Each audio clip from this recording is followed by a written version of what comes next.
Budget 2025-26 अज लोक सभा च पेश कीता गया, जेड़ा औंदे माली ब'रे यानी 2025-26 दौरान मुल्खै च सरकार दे खर्चे अखराजातें ते औंदन दे जरिएं दा लेखा जोखा तय करोग। बजट इक ऐसी तयशुदा व्यवस्था होंदी ऐ जेड़ी एह् तय करदी ऐ जे इक निर्धारित समें दे दौरान पैहा केह्ड़े-केह्ड़े जरिएं दा औग ते केह्ड़े-केह्ड़े कम्में पर उस पैसे गी खर्च कीता जाग। एह् व्यवस्था भाएं कुसै इक घरै दी होऐ, कुसै दफ्तर दी, इदारे दी या भाएं कुसै देश दी, ते इससे औंदन ते अखराजातें दी खाका तैयार करने गी बजट आखेआ जंदा ऐ। बजट बनाने कन्नै तुसें गी एह् साफ हो जंदा ऐ जे कुसै इक म्हीने या ब'रे च तुंदे कश किन्ना पैहा औना ऐ ते उसी तुस केह्ड़े-केह्ड़े कम्में पर खर्च करगेओ, कुत्थें बचाना ऐ या फ्ही जमा करियै रखना ऐ। ते इक समझदारी आह्ले बजट च कुसै एमरजेंसी दी स्थिति कन्नै निब्बड़ने दी व्यवस्था भी रखी गेदी होंदी ऐ। अज्ज लोक सभा च पेश कीते गेदे बजट दी जेकर गल्ल करचै तां एह्दे च दोआरियें दे अलावा कुल औंदन 34,96,000 करोड़ रुपए ते कुल खर्चे 50,65,000 करोड़ रुपए रौह्ने दा प्रस्ताव रखेआ गेआ ऐ, जेह्दे ने राजकोशी घाटा जिसी सरकारी खजाने दा खसारा बी आखदे न, ओह् GDP दा 4.4% रौह्ने दा अंदाजा ऐ।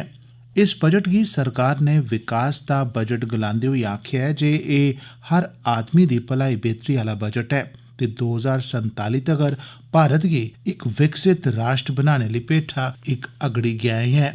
खजाना मंत्री होरें इस बजट च टैक्स पेयर्स यानी करदाताएं लेई बड्डी घोशणा कीती ऐ। हून सलाना 12,75,000 रपे तगर दी औंदन आह्लें गी कोई इनकम टैक्स नेईं देना पौग, जिसलै जे TDS च भी राहत दित्ती गेई ऐ। एह्दे अलावा बजुर्गें यानी सीनियर सिटीजन्स गी भी इनकम टैक्स च काफी छूट दित्ती गेई ऐ। अजें कि एह् फायदा छड़ा उनें करदाताएं गी गै थ्होग जेह्ड़े नमीं टैक्स व्यवस्था तैह्त अपनी रिटर्न फाइल करङन। खजाना मंत्री होरें लोक सभा च बजट प्रस्ताव रखदे होई आखेआ जे सलाना 12,75,000 रपे तगर कमाने आह्ले गी हून कोई टैक्स नेईं देना पौग। एह्दे च 75,000 रपे दी स्टैंडर्ड डिडक्शन भी शामल ऐ।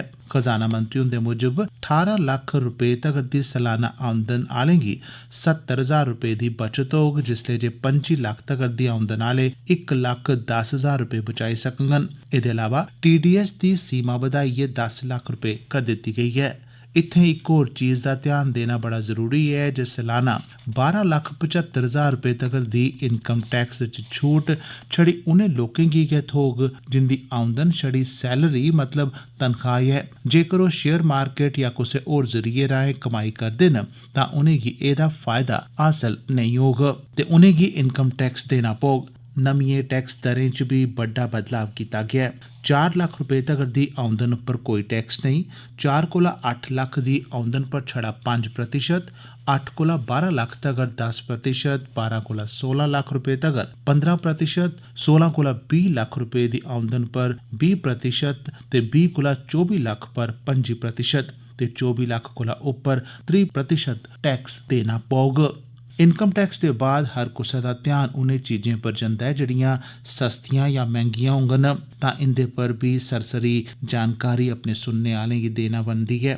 बजट मुजब जीवन रक्षक दवाइयां, कैंसर दियां दवाइयां, LED LCD TV, लिथियम आह्ली बैटरी, इलैक्ट्रिक गड्डियां ते मोबाइल दी बैटरी, स्मार्टफोन, चमड़े दा समेयान, समुंदरी उत्पाद वगैरह सस्ता होग, जिसलै जे interactive display panel, premier smart display ते बुने दा कपड़ा यानी निटेड फाइबर मैंह्गा होई सकदा ऐ। प्रधानमंत्री होरें इस बजट पर अपनी प्रतिक्रिया दिंदे होई आखेआ ऐ जे बजट आम जनता दा बजट ऐ जेह्दे ने मिडल क्लास गी फायदा पुज्जग।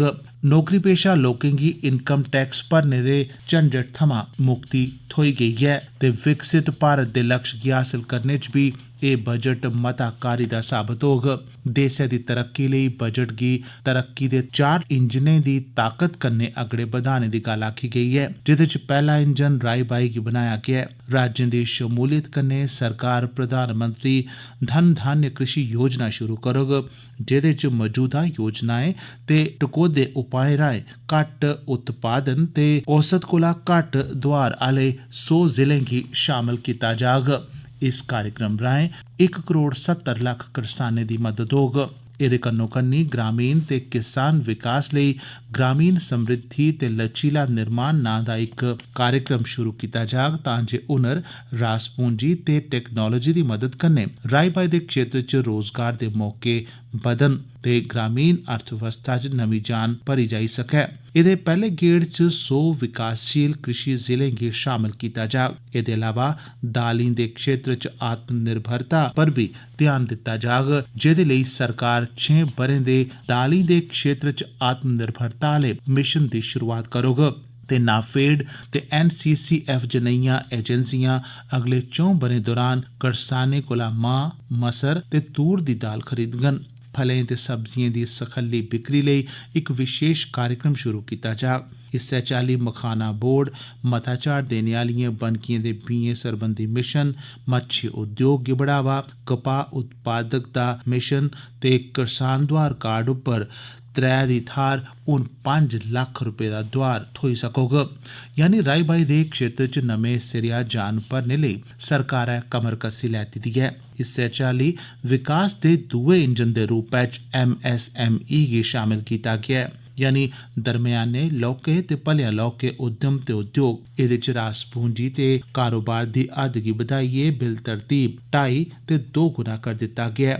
उद्यम पोर्टल पर दर्ज भलेआं लौह्के उद्योगें लेई पैह्ले ब'रे च 5 लक्ख रपे दी हद आह्ले 10 लक्ख कस्टमाइज्ड क्रेडिट कार्ड जारी कीते जाङन। पैह्ली बारी कम्म शुरू करने जा करदे ते महिला उद्यमिएं लेई 2 करोड़ रपे तोड़ी दी दोआर व्यवस्था, नुक्कां, बूट ते चमड़े दे उत्पादें गी बढ़ावा, खडौना उद्योग लेई स्कीम, खाने पीने दा सम्यान डब्बा बंद करने गित्ते मदद ते मेक इन इंडिया गी बढ़ावा देने दी बी घोशणा इस बजट च कीती गेई ऐ। इस्सै चाल्ली विकास दे त्रिये इंजन दे रूपै च इस बजट च रास पूंजी लाने गी बढ़ावा देने दी गल्ल आखी गेई ऐ। इत्थें रास पूंजी छड़ा पैहा लाने तगर गै सीमित नहीं ऐ, एह् निवेश लोकें च यानी ह्यूमन रिसोर्स यानी मनुक्खी वसीलें च भी कीती जाई सकदी है।